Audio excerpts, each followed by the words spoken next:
La ciencia ficción afirma que no hay límites. El espacio es como queramos que sea.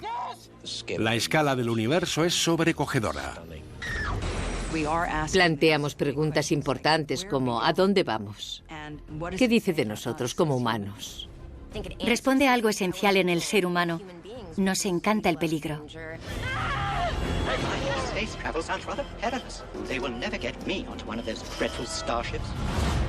La ciencia ficción inspiró a los pioneros que nos llevaron a la Luna. Y eso es solo el principio. Mantiene viva la esperanza de hacer mayores descubrimientos. Sentimos demasiada curiosidad por la galaxia.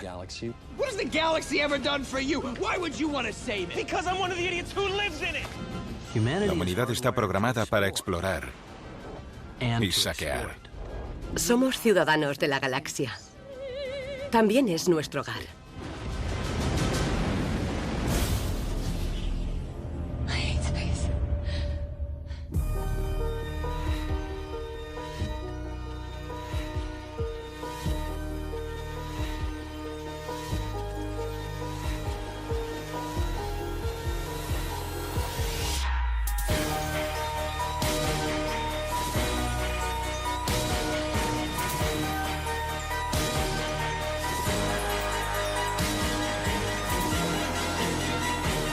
La historia de la ciencia ficción. Espacio exterior. He estado pensando que el espacio es lo que queramos que sea. Es el gran desconocido y podemos proyectar en él fantasías, ideas, sociología, usarlo como una excusa para conocer culturas completamente diferentes o aceptarlo como un problema que necesitamos resolver. Sí. Y creo que por una parte en la ciencia ficción sobre el espacio hay mucha tecnología, como en 2001. Y en el otro extremo es más un espacio que no pone límites a la imaginación. Son esas dos cosas. No importa cómo lo plantees, como en 2001 o como en La Guerra de las Galaxias. Ambas son películas de aventura. El malo del cuento es el desconocido. Claro. Los humanos tenemos mucha imaginación. El cielo nocturno siempre ha sido un misterio.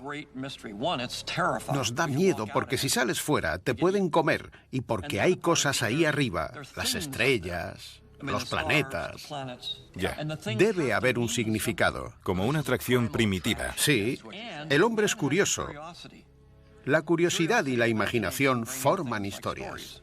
Una conexión mística. Una conexión mística con el cielo. Sí, eso. Con las estrellas y demás relacionada directamente con nosotros. ¿No es lo que intentamos hacer con nuestras películas? Sí.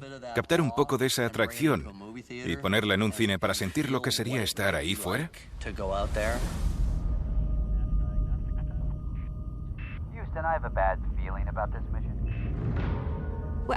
Alfonso Cuarón utiliza la cámara al principio de Gravity en un plano secuencia para mostrarnos a George Clooney y a Sandra Bullock flotando en el espacio. Son imágenes que nos dejan ver lo pequeño que es el ser humano comparado con todo el planeta. Y luego gira la cámara y ves lo pequeño que es el ser humano comparado con la inmensidad del universo.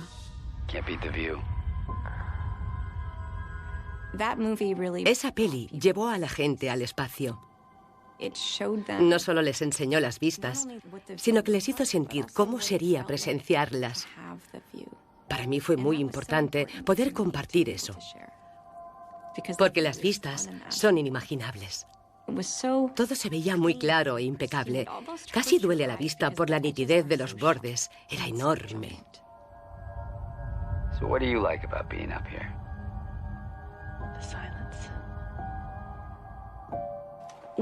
Mientras vivía en la estación espacial, mi hermano pequeño conoció al cuñado de Sandra Bullock. Y le dijo, mi cuñada va a hacer esta película. A lo mejor tu hermana podría hablar con ella. Y mi hermano le respondió, lleva allí varios meses con 5 tíos. Seguro que quiere hablar con Sandra Bullock.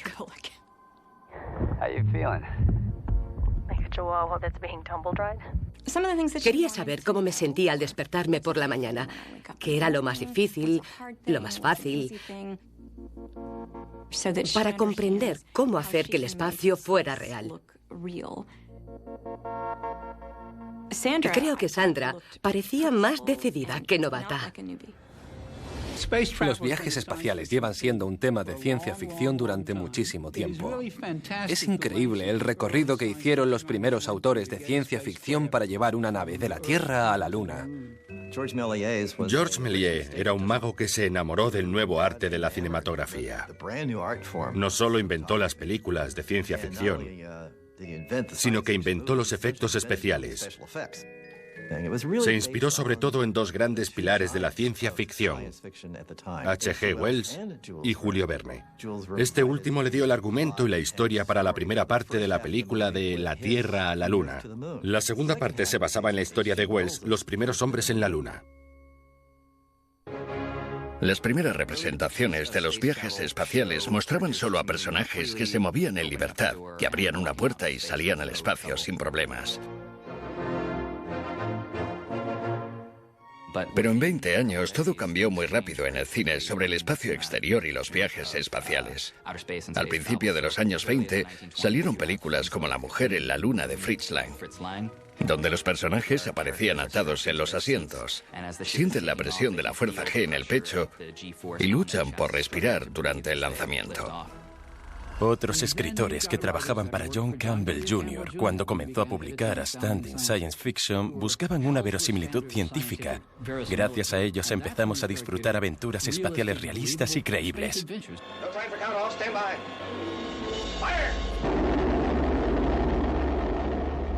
Tell us about this trip to the moon. Do you think this is possible? Oh, yes, it's quite possible. We're here, aren't we? Not only are we here, but it can be done. It can be done as soon as anyone is willing to put the bill to do it. Robert Heinlein fue el gurú de la ciencia ficción dura, pero creo que fue más que eso, el gurú de la ciencia ficción lógica. Heinlein planteó la pregunta básica de la ciencia ficción dura. ¿Cómo se hace?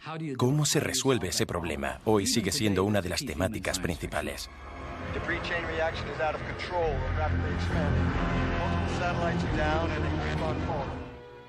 Los hermanos Cuarón recrearon lo bueno, lo feo y lo malo de los viajes espaciales.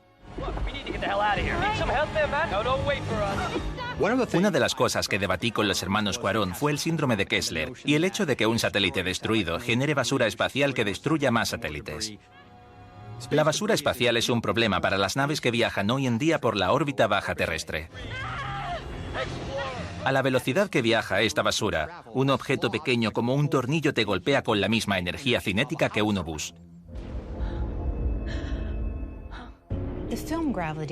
Gravity es visualmente atractiva gracias a su dinamismo irrefrenable. El mínimo fallo puede desencadenar una serie de catástrofes, una tras otra.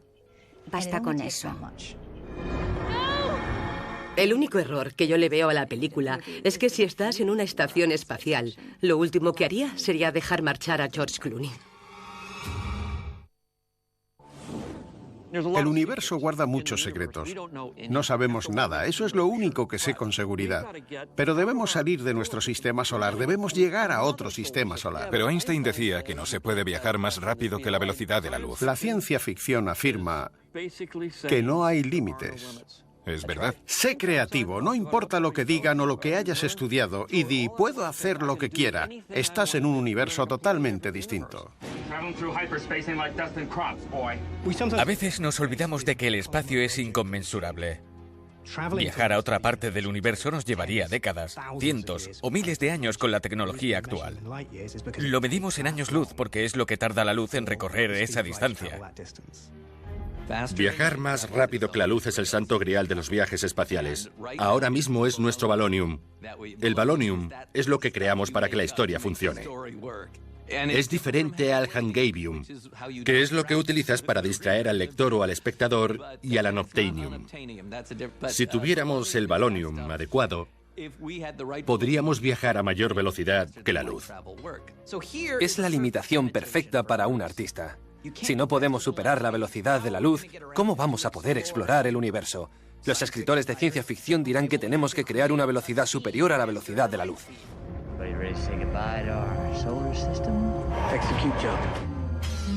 I'm not sure what's wrong here. Is the parking brake on? Compressor.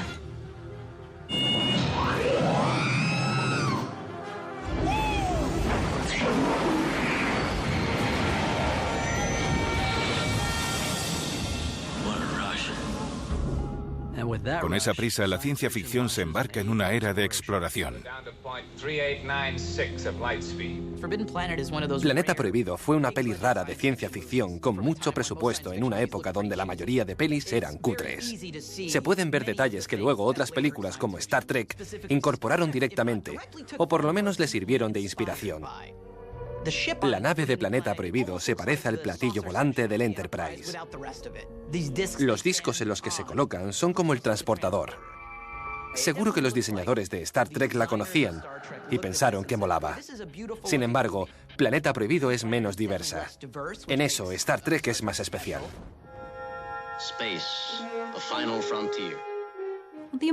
Star Trek es importante porque llevó el espacio a los salones de Estados Unidos y de todo el mundo. Hizo que fuera accesible. Star Trek era una visión clásica y humanística de un futuro utópico donde vives y dejas vivir. Gene Roddenberry dijo que quería hacer una serie íntegra en el espacio con todas las ideas que pudiera recrear con más facilidad en la ciencia ficción de los años 60 que en la ficción realista. Podías tratar temas polémicos, pero dejaban de serlo porque eran distantes. No son como nosotros, no es nuestra sociedad. Queríamos tocar problemas raciales y sexistas que se daban en ese momento. Abrió una puerta a un mundo extraterrestre que la gente podía entender. Ofrecía muchas oportunidades narrativas para contar historias sobre cosas que ocurrían en la Tierra.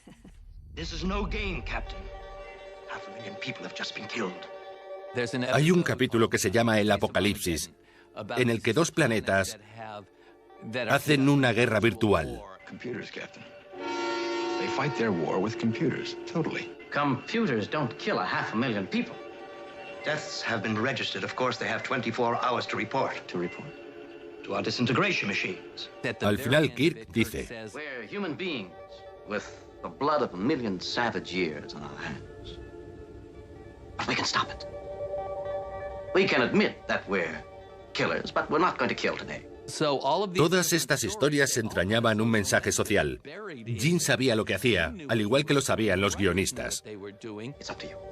Star Trek era una forma de decir, podemos ser mejores. Las cosas no son necesariamente como deberían ser.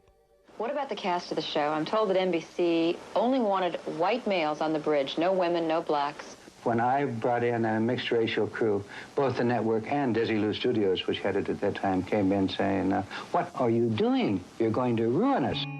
Te diré lo que me pasó la primera vez que vi Star Trek.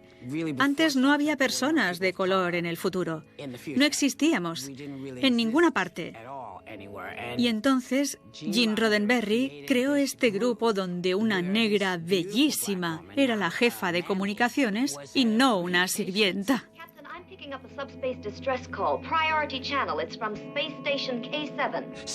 Verla en ese puesto para mí fue extraordinario.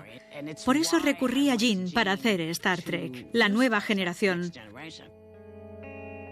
Por lo que Nichelle Nichols me enseñó que teníamos futuro en el mundo. What about you? You speak Romulan, Cadet? Uhura, all 3 dialects, sir.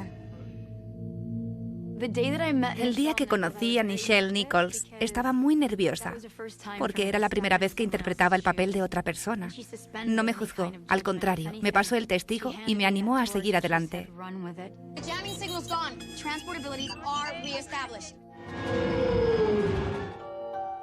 Lo que aportaba Star Trek a la gente era la esperanza. Lo que saqué de la serie original fue el amor que era capaz de sentir la humanidad, incluso si viene de una época desconocida o que no podremos ver. La búsqueda de ese amor es tangible. Live long and prosper, Spock. Live long and prosper. No se puede subestimar la importancia cultural de la franquicia Star Trek. Ya hay 7 series, 13 películas y cientos de novelas, cómics, juegos de mesa, videojuegos y disfraces. A los fans nos encanta Star Trek porque nos dice que tendremos la oportunidad de encontrarnos en el espacio y de aprender unos de otros. En mi opinión, el mensaje más potente de Star Trek es la idea de que al salir al universo dejamos nuestros problemas atrás y mejoramos como personas a través de la cooperación y de ciertos valores. Es un concepto muy romántico, pero es un universo en el que quiero vivir. Quiero subir a una nave espacial y formar parte de la Federación. Para mí, 2001 es la mejor película de ciencia ficción del mundo. Es el viaje espacial por excelencia. Sí. Y es muy buena visualmente. Es perfecta. El plano de la Discovery apareciendo lentamente es precursor del primer plano de Star Wars, sí, que nos impresionó a todos.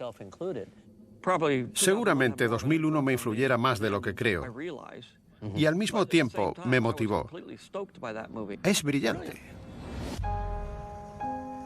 Creo que 2001 hizo que se vieran las películas como un retrato más amplio e interesante en cuanto a viajes espaciales de lo que se había conseguido hasta la fecha. Todo era creíble, aunque nos dejara con la boca abierta. Todo era siempre muy real.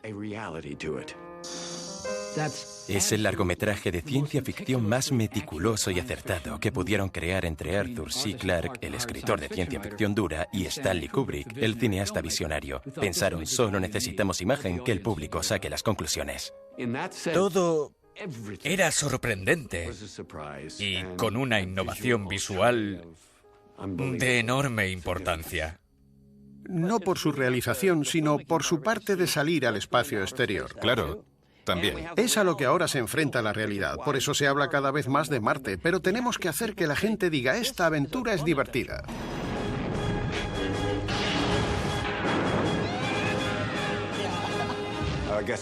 Creo que tenía 11 años cuando vi por primera vez La Guerra de las Galaxias. Fue lo más extraordinario que había visto en mi vida. Ya buscaba esas respuestas y quería saber más. Cuando vi Star Wars, supe que quería vivir en ese mundo. Llevo buscando una peli así toda mi carrera. Star Wars es un icono de la historia de la ciencia ficción sobre el espacio, porque abrió las puertas a la emoción y a la aventura de viajar entre planetas y nos hizo querer estar allí con los héroes. Construimos las cámaras, las impresoras ópticas, las miniaturas, todo en el mismo sitio. No era lo normal. Podíamos fabricar metal, maquinaria, reacciones químicas para las explosiones. Cosas que no se habían hecho antes. El primer plano de la peli fue complicado porque no sabíamos si iba a funcionar o no. Aparecía una miniatura del destructor imperial que medía 1 metro. Al verlo todos dijimos, ¡increíble! ¡Es perfecto! Es una escena sorprendente que, como espectador, te impresiona por el potencial del espacio y ver hasta dónde podía llegar esa película. Fue una revolución. Parecía que estabas allí y que la nave te pasaba por encima. Lo cambió todo. Hablemos sobre lo que te influyó a la hora de crear La Guerra de las Galaxias. Porque es como si surgiera de tu cabeza. No. Ya hecha, pero radica en algo que nadie de este género conoce. Nada de este mundo te viene ya hecho. Es un cúmulo de cosas que has visto y las regurgitas a tu manera, sacando lo mejor. Las letras se sacaron de Flash Gordon. El ángulo en el que sube por la pantalla y la justificación del texto, incluso el número de párrafos. También se inspiró mucho en las pelis de Akira Kurosawa.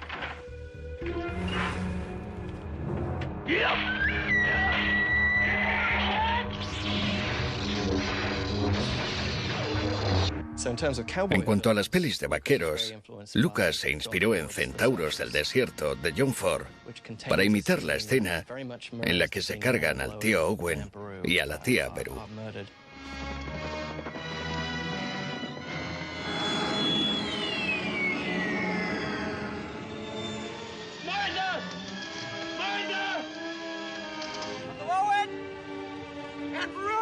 Por eso se decía que Star Wars era un western en el espacio.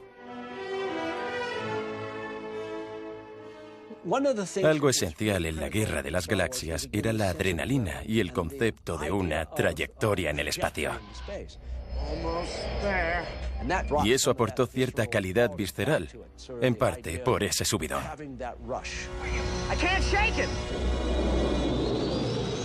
Es interesante, cuanto más rápido te acercas a algo, más aumenta la velocidad.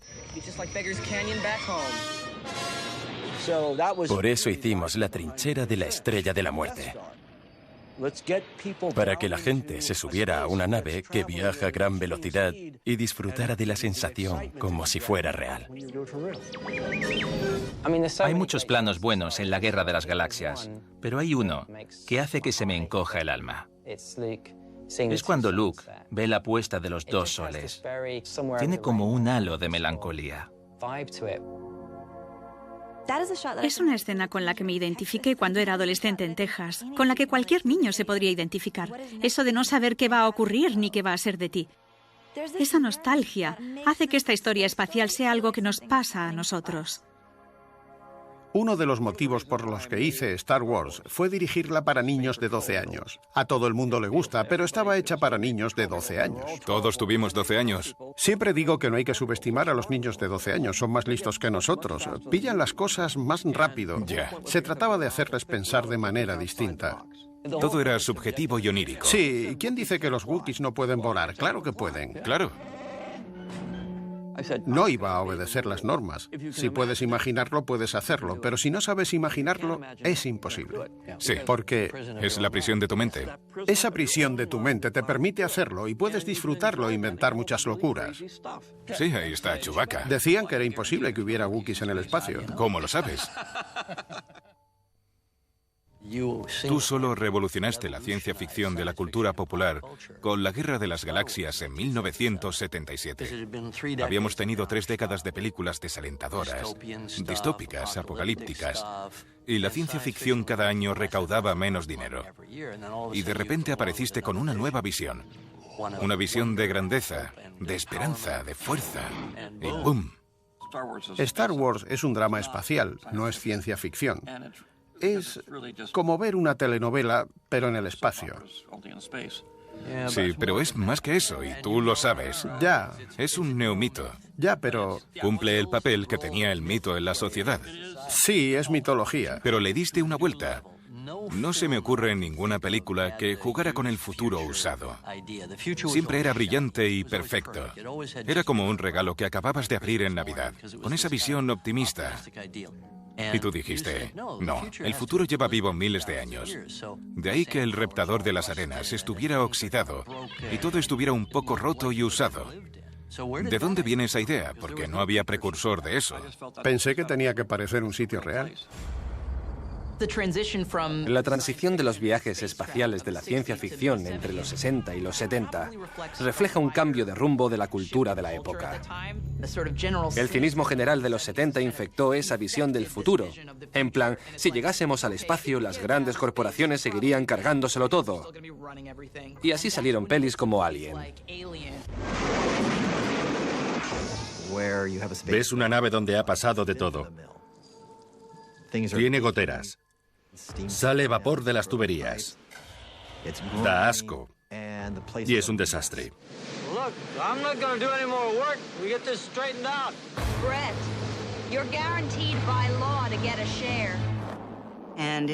Creo que no es casualidad que en muchas de estas películas el tándem militar e industrial sea el verdadero monstruo del espacio.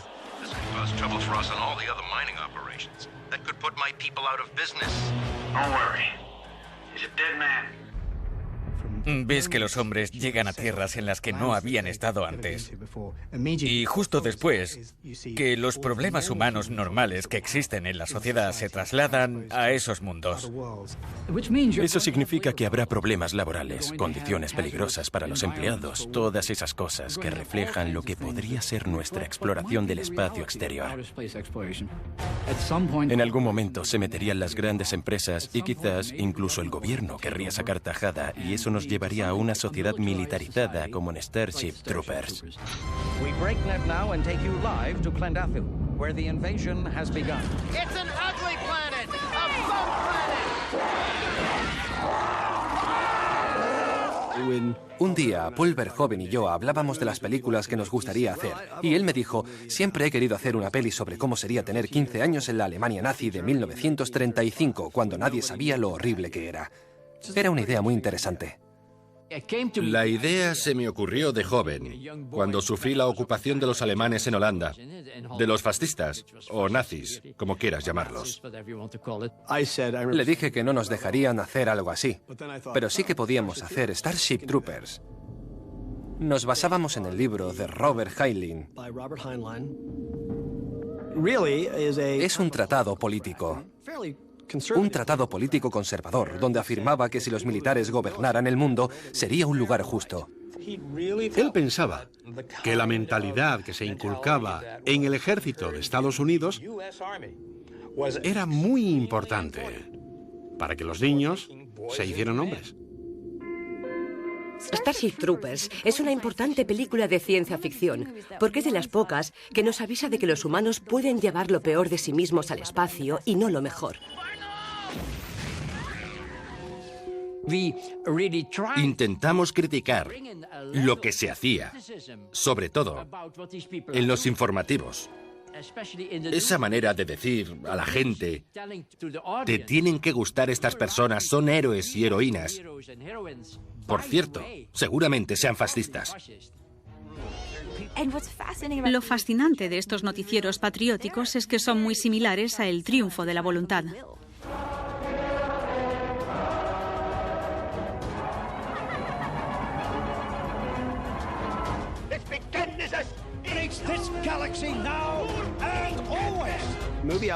La peli que yo quería hacer era sobre la guerra y la propaganda, y por qué fuimos a la guerra y lo que ocurre cuando vamos. Pero quería contarlo como si fuera una película de serie B de los 50. En Starship Troopers, Troy Donahue y Sandra Dee van al espacio, luchan contra bichos mutantes y se vuelven nazis. Ese sería mi resumen. A la idea de que la humanidad es exploración, le sigue la colonización y el saqueo. Siempre ha sido así. He figured that he could get an alien back through quarantine if one of us was impregnated. I don't know which species is worse. You don't see them each other over for a damn percentage. Lo que vemos en la ciencia ficción cuando exploramos el universo es que nos llevamos nuestro bagaje con nosotros. Mis padres opinaban que la televisión, te hablo de los años 50, era una mala influencia, así que no me dejaban verla. Solo podía ver cosas como Los recién casados de Jackie Gleason. Claro, ya. Así que empecé a imaginarme mis propias pelis. No podía ver la tele, solo podía imaginar cosas que me entretuvieran. Ya. Es lo que hacen los niños cuando ponen a prueba su capacidad natural de crear mundos que no existen. Recuerdo que cuando vi La isla misteriosa en tercero, fui corriendo a casa para hacer mi versión personal. Claro. Así es el impulso creativo, lo incorporas, no lo copias como un imitador. Ya. Quieres crear tu propia versión. Siempre había un papel, un lápiz y una cámara de 8 milímetros. Pero exteriorizabas el mundo de forma visual. Exacto. Es como una explosión. A ti también te pasa. Cuando me siento a hacer un storyboard, me surgen las mejores ideas mientras hago los bocetos. Ideas que no estaban en el guión y que ni siquiera había imaginado antes, surgen mientras estoy dibujando.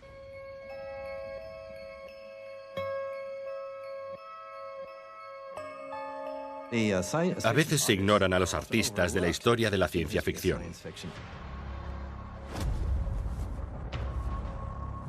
Pero son ellos los que influyen en los autores, en el sentido de que hacen que sus ideas y personajes cobren vida visualmente. Si te pones a pensar en todo lo que has visto de ciencia ficción, serán cosas que ha creado un artista. Chesley Bonestell es el padre del arte espacial, o arte astronómico. Empezó a pintar en los años 40 unas obras de un realismo extraordinario.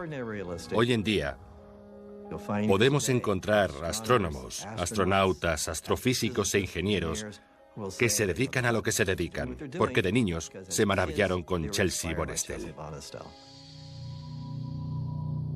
La mayor ventaja de la ciencia ficción es que puedes dibujar cualquier cosa en el gran lienzo del espacio.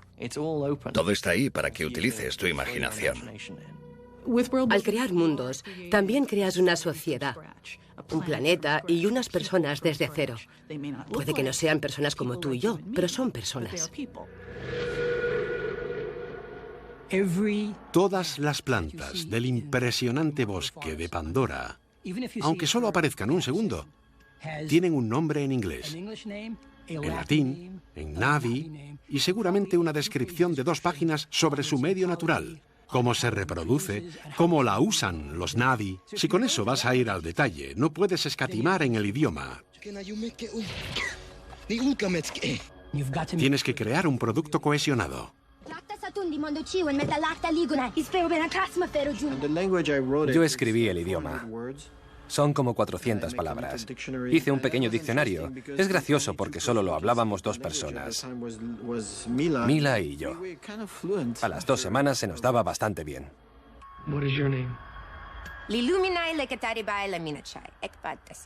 Así se llama. Creo que he dicho el nombre de pila y el apellido. Pero no me preguntes cuál es cuál. Trabajar con Luc Besson, guionista y director del Quinto Elemento, me cambió la vida. Todo era muy realista y me impresionó bastante. Es una página en blanco donde puedes escribir lo que quieras. Puedes volver a hacer que en el espacio todo sea bonito. Me gusta esa fantasía. Me gusta coger un tema, como la ley, la policía o la comida, y ponerme a escribir 10 o 15 páginas sobre eso. Luego se lo doy a los actores para que la historia quede clara y pulida, aunque nunca salga en pantalla. La ciencia ficción seguramente es la mejor forma de abrir la mente. Es el aceite que engrasa las puertas para que no suenen y cueste tanto abrirlas. El espacio es un lienzo en el que puedes dibujar lo que quieras y donde no hay límites porque, por definición, el futuro no tiene límites. Y aunque lo tuviera, no lo conocemos. A los 8 o 9 años, estaba obsesionado con crear planetas. Creaba mundos y universos desde cero, incluso a esa edad. Luego, escribí las novelas visuales de Guardianes de la Galaxia. Cientos de páginas sobre las diferentes culturas, cómo son y cómo piensan. Creamos un mundo recóndito en el espacio que se basa en reglas reales y que está repleto de imaginación y fantasía. Oh, yeah.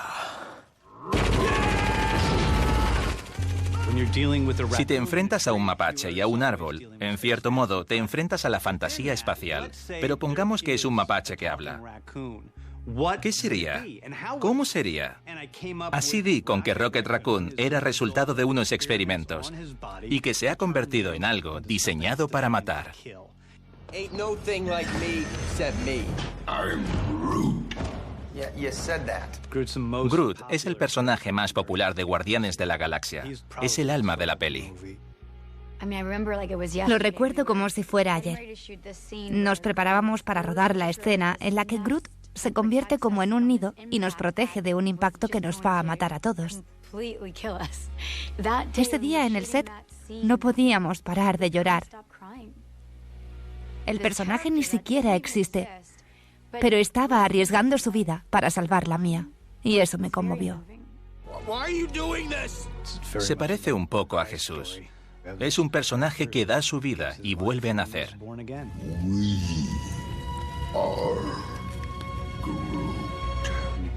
Somos Groot es la frase sobre la que se sustenta el resto de la película. Se trata de ver a un mapache, un ser humano, una asesina verde y una bestia enorme formar una familia por primera vez en el espacio. Por eso es ciencia ficción. Por esa familia del espacio exterior.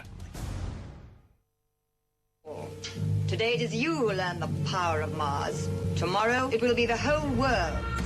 We're dreaming. Is it about Mars? The angry red planet. We're heading straight for Mars. Ooh, Mars is burning up.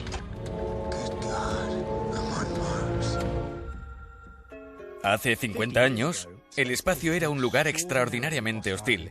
Y luego seguimos la trayectoria de la ciencia ficción, que era explorar el resto del universo. Ahora mismo el sistema solar está a nuestro alcance.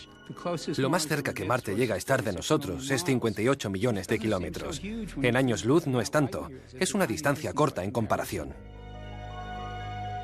Historias como las de Marte nos hacen pensar que esto es lo que podemos hacer y haremos de forma cotidiana. I gotta figure out a way to grow 3 years' worth of food here. On a planet where nothing grows.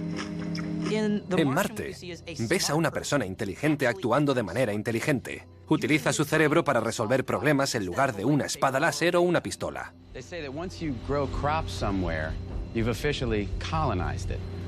So, technically, I colonized Mars. Lo genial de Marte de Andy Weir es que hace que la experiencia parezca algo cotidiano.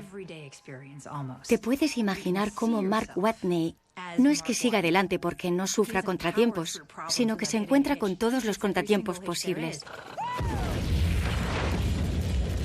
Y le ves sobreponerse a ellos, y te hace pensar que tú también podrías. Es inspirador, pero también muy útil. I forgot to account for the excess oxygen that I've been exhaling when I did my calculations. Because I'm stupid. Toda la historia es una serie de catastróficas desdichas. La solución a este problema inmediato le lleva al siguiente problema, y al siguiente y al siguiente. Yo diría que ese estilo de ir solucionando problemas típico de Arthur Clarke y de Robert Heinlein me inspiraron al escribir Marte, aunque también me inspiró para esta película el Apolo 13, tanto el suceso real como la peli. This is Houston. Say again, please. Houston, we have a problem. Mi padre es físico de partículas y mi madre ingeniera eléctrica, así que yo estaba obligado a ser un friki. Hay una escena graciosa en la que le dicen que todo lo que escribe se está viendo en directo en todo el mundo.